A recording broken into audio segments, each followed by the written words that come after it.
சென்னையிடமிருந்து இந்த நிகழ்வை பார்த்து கொண்டிருக்கின்ற சன் தொலைக்காட்சி நேயர்களுக்கு அன்பின் வணக்கம்.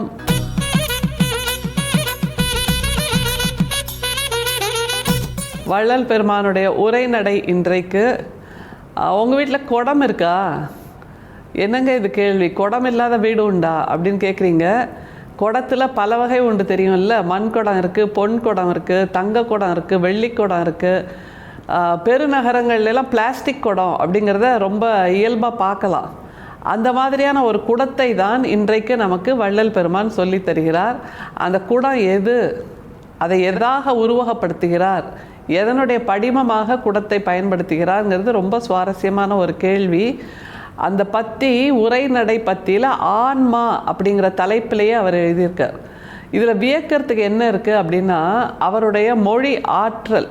அதை தவிர தான் உணர்ந்ததை ஆன்மீகமாக, புராணங்களாக, கதைகளாக, நம்மை அச்சுறுத்துகின்ற தகவல்களாக இதுவரை சொல்லப்பட்டு வந்த எல்லாவற்றையும் ஒரு குடத்தை போட்டு உடைக்கிற மாதிரி இந்த பத்தியில் உடைச்சிடுறாரு. அதை தவிர நம்முடைய ஊரில், நம்முடைய தமிழில் பல பழமொழிகள் இருக்குது தெரியுமா? மாமியார் உடைச்சா மண் குடம், மருமகள் உடைச்சா பொன் குடம் அப்படின்ட்டு. அப்புறம் சித்தர் பாடல் ஒன்று உண்டு. நந்தவனத்தில் ஒரு ஆண்டி 4 மாதமாய் குயவனை வேண்டி கொண்டு வந்தான் ஒரு தோண்டி, அதை கூத்தாடி கூத்தாடி போட்டுடைத்தாண்டி அப்படின்னு. அந்த தோண்டிங்கிறது இந்த மாதிரியான ஒரு குடம், மண்ணால் செய்த ஒரு குடம் அப்படிங்கிற புரிதலோடு இந்த பற்றி அணுகணும். அவர் எப்படி நம்மை கைப்பிடித்து அழைத்து செல்கிறார், அதுதான் இதில் மிக முக்கியம். நம்முடைய வள்ளல் பெருமானுடைய மொழி ஆற்றல், தமிழின் ஆளுமை எப்போதுமே வியக்கக்கூடியது. அந்த வியப்போடு தான் இந்த பத்தியையும் நாம் அணுக வேண்டும். பத்திக்குள்ள நுழையலாமா? ஆன்மா எக்காலத்தும் உள்ளதாய் விளங்கப்பட்டது. அது தோன்றுதலும் அழிதலும் இல்லை. அதை ஆக்கவும் அழிக்கவும் படாது. ஆன்மாக்களும் குடத்தை போல் செய்யப்படுவதானால் சுக துக்கங்களை அனுபவிக்க அறியாது. புண்ணிய பாவங்களை அடைய மாட்டாது. குடம் அழிவது போல் அழிந்து போய்விடும். அழியுமானால் பந்த முத்திகளும் இல்லை, புண்ணிய பாவங்களும் இல்லை.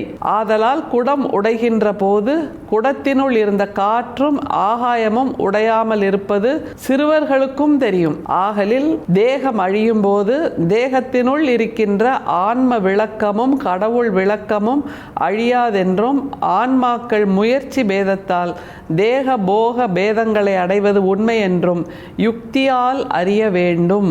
ஜீவகாருண்ய ஒழுக்கம் என்கின்ற அந்த பத்தியில் நம்முடைய வள்ளல் பெருமான் ஆன்மா என்று இதை எழுதியிருக்கிறார். அதாவது நம்ம வாழ்க்கையை பற்றி, நம்முடைய பிறப்பை பற்றி, நாம் எங்கிருந்தெல்லாம் வந்தோம் என்பதை பற்றி பல கதைகளை நம்மிடம் சொல்லுவார்கள் காலம் காலமாக. நீ செஞ்ச பாவம் இது, நீ செஞ்ச புண்ணியம் இது, நீ செஞ்ச முன்வினை பயன் இது, போன ஜென்மத்தில் செஞ்சதால் இந்த வினை இப்போ வந்திருக்கு அப்படின்னுலாம் நிறைய சொல்லுவாங்க. அதைத்தான் கேள்வி கேட்கிறார் நம்முடைய வள்ளல் பெருமான். அதாவது குடம் உடஞ்சதுன்னா அதுக்கு உள்ள ஒரு காற்றும் ஆகாயமும் இருந்தது இல்லை. அந்த குடத்துக்குள்ள காற்று இருந்தது ஏற்கனவே. அதை தவிர ஆகாயம் இருந்ததுன்னா வெட்ட வெளி இருந்தது இல்லையா? அந்த வெட்ட வெளிக்குள் தானே நம்ம அரிசியை போடுறோம், தண்ணீரை ஊற்றுறோம், பருப்பை போடுறோம், சீனியை போடுறோம், சர்க்கரையை போடுறோம், இப்படி போட்டு வச்சோம். அந்த வெட்ட வெளி இருப்பதனால்தான் நம்மால் திரும்பவும் நிறைக்க முடிகிறது. ஆனால் அந்த குடம் உடஞ்சி போச்சுன்னா அந்த காற்றும் வெளியேறிடுது, அந்த ஆகாயமும் வெளியும் வெளியேறிடுது அப்படிங்கிறது சிறுவர்களுக்கும் தெரியும் அப்படிங்கிறாரு. அதாவது சாதாரணமாக வளராத அறிவோடு இருக்கக்கூடிய, இன்னமும் ஞானத்தின் பக்குவ நிலை பெற்றிருக்காத குழந்தைகள், சிறுவர்கள், சிறுமிகள் இவர்களுக்கு கூட தெரியும். ஆனால் பெரியவங்களாகிய நமக்கு தெரியலை. நாம் இந்த உண்மையை தெரிஞ்சுக்காமல் கட்டுக்கதையை மட்டுமே நம்பிட்டுருக்கோம் அப்படின்ட்டு நம்முடைய வள்ளல் பெருமான் சொல்லி தருகிறார். எப்படி துவங்குகிறார் பாருங்கள். ஆன்மா அழிவதும் இல்லை, ஆவதும் இல்லை, எப்போதும் நிரந்தரம் என்கின்ற அந்த ஒற்றை புள்ளியில் நம்முடைய வள்ளல் பெருமான் துவங்குகிறார். ஆன்மா எக்காலத்தும் உள்ளதாய் விளங்கப்பட்டது. அது தோன்றுதலும் இல்லை, அழிதலும் இல்லை, அதை ஆக்கவும் அழிக்கவும் படாது.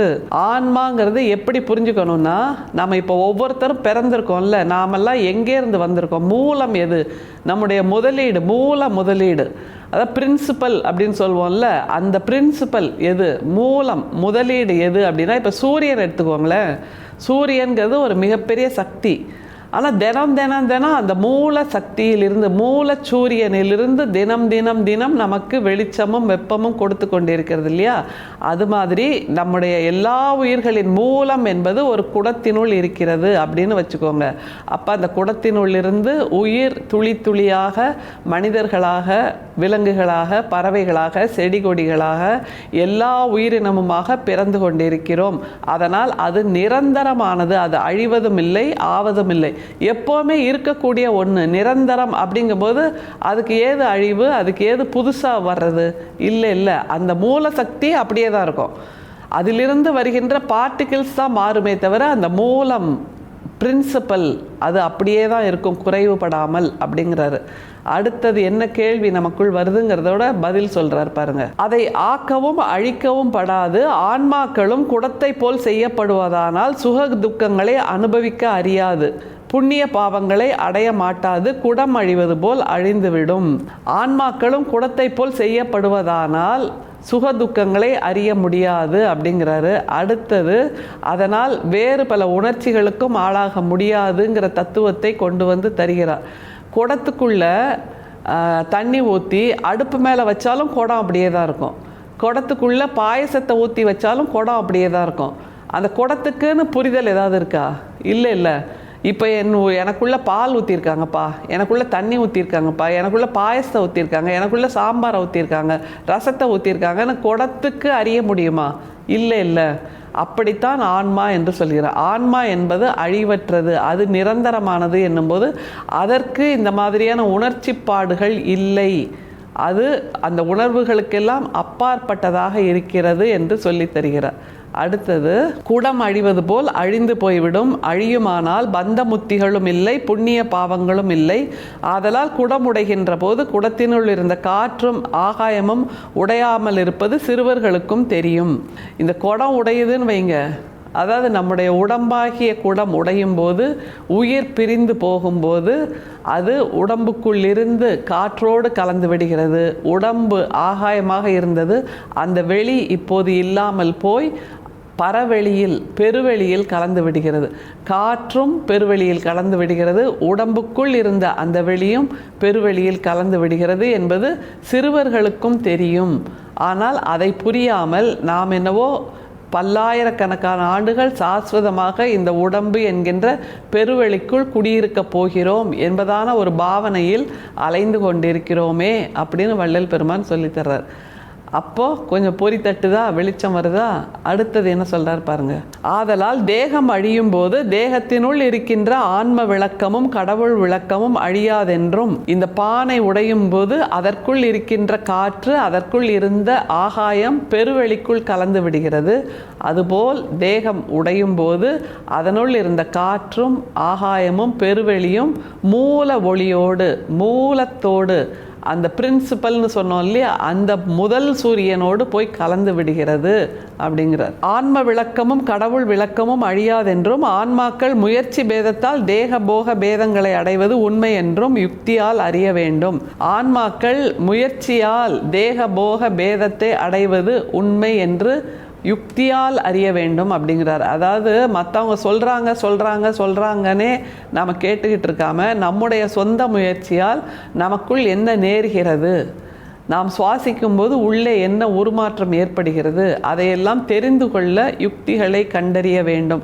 நமக்கான புரிதல் இது என்கின்ற அளவில் நாம் பல விஷயங்களை நம்மளவில் அனுபவங்களோடு தேடி பார்த்து கொள்ள வேண்டும் என்பதுதான் வள்ளல் பெருமான் சொல்கின்றார். எனவே குடம் என்பது நம்முடைய உடம்பு என்றாகிறது. குடத்துக்குள் இருக்கின்ற அந்த காற்று ஆகாயம் என்பது நம் கண்ணுக்கு தெரியாத நம்முடைய உயிர் மூச்சு.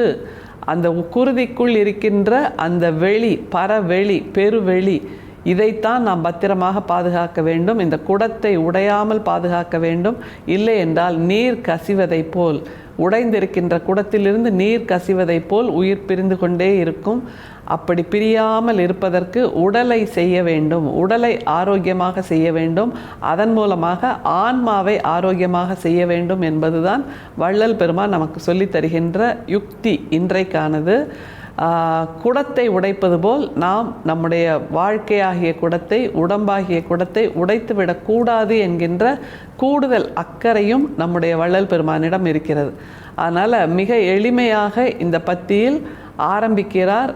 அப்படி எளிமையாக அந்த வரிகள் ஓடிக்கிட்டே இருக்குது, கொண்டு வந்து நிறைக்கிறார் என்னும்போது நம்முடைய சொந்த யுக்தியால் தெரிந்து கொள்ள வேண்டும். அதுதான் மிக முக்கியம்.